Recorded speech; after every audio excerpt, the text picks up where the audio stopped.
اللہ کے نام سے جو رحمان اور رحیم ہے۔ المومنون نام پہلی ہی آیت قد افلح المومنون سے ماخوذ ہے۔ زمانہ نزول انداز بیان اور مضامین دونوں سے یہی معلوم ہوتا ہے کہ اس سورے کا زمانہ نزول مکے کا دور متوسط ہے۔ پس منظر میں صاف محسوس ہوتا ہے کہ اگرچہ نبی صلی اللہ علیہ وسلم اور کفار کے درمیان سخت کشمکش برپا ہے، لیکن ابھی کفار کے ظلم و ستم نے پورا زور نہیں پکڑا ہے۔ آیت 75-76 سے صاف طور پر یہ شہادت ملتی ہے کہ یہ مکے کے اس قحط کی شدت کے زمانے میں نازل ہوئی ہے جو معتبر روایات کی روح سے اسی دور متوسط میں برپا ہوا تھا۔ عروہ بن زبیر کی ایک روایت سے معلوم ہوتا ہے کہ اس وقت حضرت عمر ایمان لا چکے تھے۔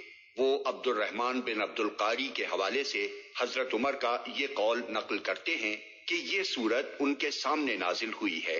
وہ خود نزول وحی کی کیفیت کو نبی صلی اللہ علیہ وسلم پر طاری ہوتے دیکھ رہے تھے، اور جب حضور اس سے فارغ ہوئے تو آپ نے فرمایا مجھ پر اس وقت 10 ایسی آیتیں نازل ہوئی ہیں کہ اگر کوئی ان کے معیار پر پورا اتر جائے تو یقیناً جنت میں جائے گا۔ پھر آپ نے اس سورے کی ابتدائی آیات سنائیں۔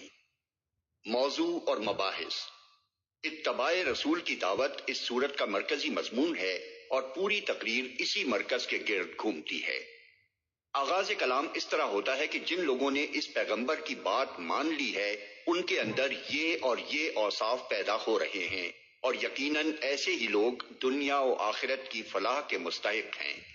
اس کے بعد انسان کی پیدائش، آسمان و زمین کی پیدائش، نباتات و حیوانات کی پیدائش اور دوسرے آثار کائنات کی طرف توجہ دلائی گئی ہے، جس سے مقصود یہ ذہن نشین کرنا ہے کہ توحید اور معاد کی جن حقیقتوں کو ماننے کے لیے یہ پیغمبر تم سے کہتا ہے ان کے برحق ہونے پر تمہارا اپنا وجود اور یہ پورا نظام عالم گواہ ہے۔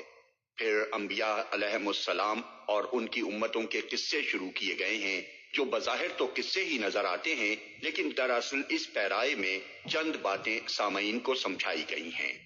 اول یہ کہ آج تم لوگ محمد صلی اللہ علیہ وسلم کی دعوت پر جو شبہات و اعتراضات وارد کر رہے ہو وہ کچھ نئے نہیں ہیں۔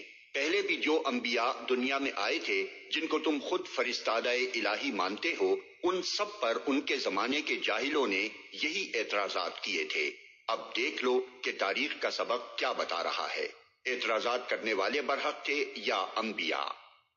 دوم یہ کہ توحید و آخرت کے متعلق جو تعلیم محمد صلی اللہ علیہ وسلم دے رہے ہیں، یہی تعلیم ہر زمانے کے انبیاء نے دی ہے۔ اس سے مختلف کوئی نرالی چیز آج نہیں پیش کی جا رہی ہے جو کبھی دنیا نے نہ سنی ہو۔ سوم یہ کہ جن قوموں نے انبیاء کی بات سن کر نہ دی اور ان کی مخالفت پر اصرار کیا، وہ آخر کار تباہ ہو کر رہیں۔ چہارم یہ کہ خدا کی طرف سے ہر زمانے میں ایک ہی دین آتا رہا ہے اور تمام انبیاء ایک ہی امت کے لوگ تھے۔ اس دین واحد کے سوا جو مختلف مذاہب تم لوگ دنیا میں دیکھ رہے ہو، یہ سب لوگوں کے تبعات ہیں، ان میں سے کوئی بھی من جانب اللہ نہیں ہے۔ ان قصوں کے بعد لوگوں کو یہ بتایا گیا ہے کہ دنیاوی خوشحالی، مال و دولت، آل و اولاد، حشم و خدم، قوت و اقتدار وہ چیزیں نہیں ہیں جو کسی شخص یا گروہ کے راہ راست پر ہونے کی یقینی علامت ہوں، اور اس بات کی دلیل قرار دی جائیں کہ خدا اس پر مہربان ہے اور اس کا رویہ خدا کو محبوب ہے۔ اسی طرح کسی کا غریب اور خستہ حال ہونا بھی اس بات کا ثبوت نہیں ہے کہ خدا اس سے اور اس کے رویے سے ناراض ہے۔ اصل چیز جس پر خدا کے ہاں محبوب یا مغضوب ہونے کا مدار ہے وہ آدمی کا ایمان اور اس کی خدا ترسی اور راست بازی ہے۔ یہ باتیں اس لیے ارشاد ہوئی ہیں کہ نبی صلی اللہ علیہ وسلم کی دعوت کے مقابلے میں اس وقت جو مزاحمت ہو رہی تھی اس کے علمبردار سب کے سب مکے کے شیوخ اور بڑے بڑے سردار تھے۔ وہ اپنی جگہ خود بھی یہ گھمنڈ رکھتے تھے اور ان کے زیر اثر لوگ بھی اس غلط فہمی میں مبتلا تھے کہ نعمتوں کی بارش جن لوگوں پر ہو رہی ہے اور جو بڑھتے ہی چلے جا رہے ہیں ان پر ضرور خدا اور دیوتاؤں کا کرم ہے۔ رہے یہ ٹوٹے مارے لوگ جو محمد کے ساتھ ہیں، ان کی تو حالت خود ہی یہ بتا رہی ہے کہ خدا ان کے ساتھ نہیں ہے اور دیوتاؤں کی تو مار ہی ان پر پڑی ہوئی ہے۔ اس کے بعد اہل مکہ کو مختلف پہلوؤں سے نبی صلی اللہ علیہ وسلم کی نبوت پر مطمئن کرنے کی کوشش کی گئی ہے۔ پھر ان کو بتایا گیا ہے کہ یہ قحط جو تم پر نازل ہوا ہے یہ ایک تنبیہ ہے، بہتر ہے کہ اس کو دیکھ کر سنبھلو اور راہ راست پر آ جاؤ، ورنہ اس کے بعد سخت تر سزا آئے گی جس پر بلبلا اٹھو گے۔ پھر ان کو اثر نو ان آثار کی طرف توجہ دلائی گئی ہے جو کائنات میں اور خود ان کے اپنے وجود میں موجود ہیں۔